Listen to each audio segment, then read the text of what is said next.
Let's talk about another LeetCode medium question today, merge intervals. In this question, you are given a list of closed intervals, and you are asked to merge the overlapping intervals and return the result array. The constraints are the following. There are at most 10 to the 4th intervals, and their interval values are also within 10 to the 4th range. There are many ways to solve this question.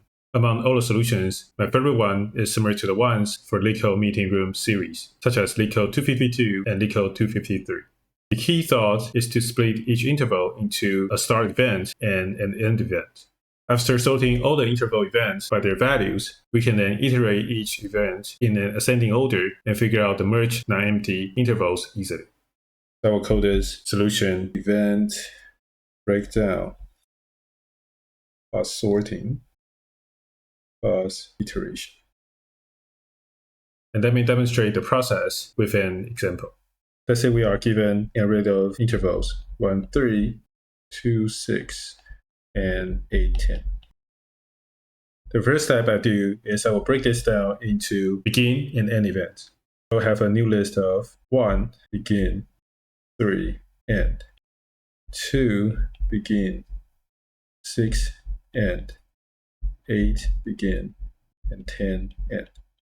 And we'll then sort this array, which will result in 1b, 2b, 3e, 6e, 8b, and 10e. So this is what I want to get. Afterwards, I will iterate through this array from left to right and count how many open events at each time point. For example, I will have 1, 2, 3, 6, 8, and 10 timestamps here. At timestamp 1, I know that I have an open event, so now there are 1 open event here. At timestamp 2, I now have 2 open events. At timestamp 3, I close 1 event, so now I have 1 event left. At timestamp 6, I close both of the events, so now I have no events here. At timestamp 8, I open another event. At timestamp 10, I close the event. Now, we can easily tell that the non-empty intervals, the timestamps that have non-empty event, is from 1 to 6 and 8 to 10.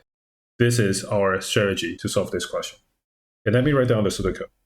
Let's say we have a function here.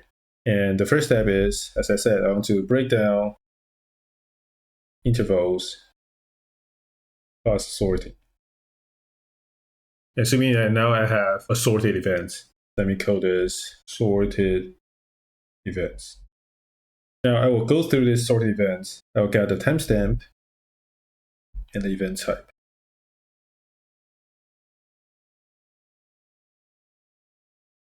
If it's a beginning event, I'll check how many open events we have. If it's 0 at this time point, then I know it's the left boundary of a new merge interval. So we'll have merged interval left equals to this timestamp. And no matter what, the non-open events need to also equals to 1. Otherwise, it's the close event. And I always need to do the opposite, right? So non-open events minus equals to 1. And then if now this open event is 0, then I know this is the merged interval, right, close to this timestamp. Afterwards, I just need to add this tuples into a list. And that's how I got the merge interval boundaries. Cool. Now let's move on to the code implementation part. The implementation we're going to show below is similar to the pseudocode we covered earlier in the video. I will first introduce a variable called timestamp event type pairs. So it's a list of timestamp and event type pairs. With that, I can now go through each of the interval. And for the left interval, I can do timestamp event type pairs append the left timestamp and the beginning event, that's called B. Similarly, for the right boundary, we can do R and end.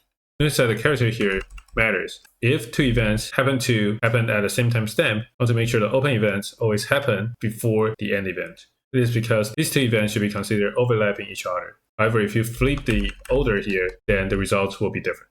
If you don't want to use this character, you can also put a status like 0 or 1, as long as the open events can be sorted in a way that it appears before the end event. When two events happen at the same timestamp, then you will be fine. All right. After this, I want to introduce a few variables for us to use. First of all, I want to know how many open events we have now, which is equal to 0. Also want to know the merge interval. It's a list of the new merge intervals. This is an array we want to return at the end. With that, I also want to know the merge interval left. This is a timestamp we keep for each merge left interval. This is default to none. With all these variables introduced, now I can actually go through the sorted timestamp event type pairs. I'll do timestamp event type sorted timestamp event type pairs.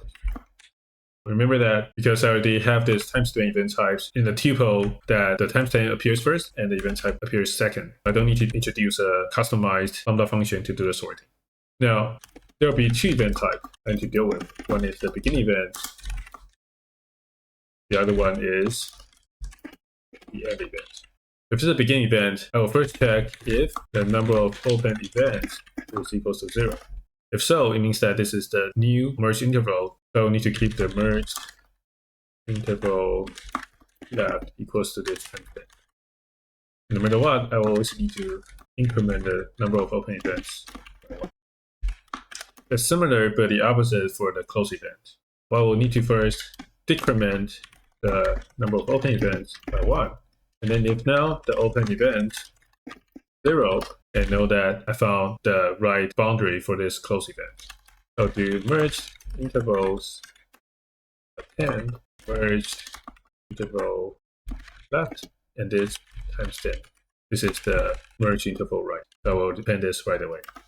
After all this, I will be able to return the merge intervals. Now let's see if it works.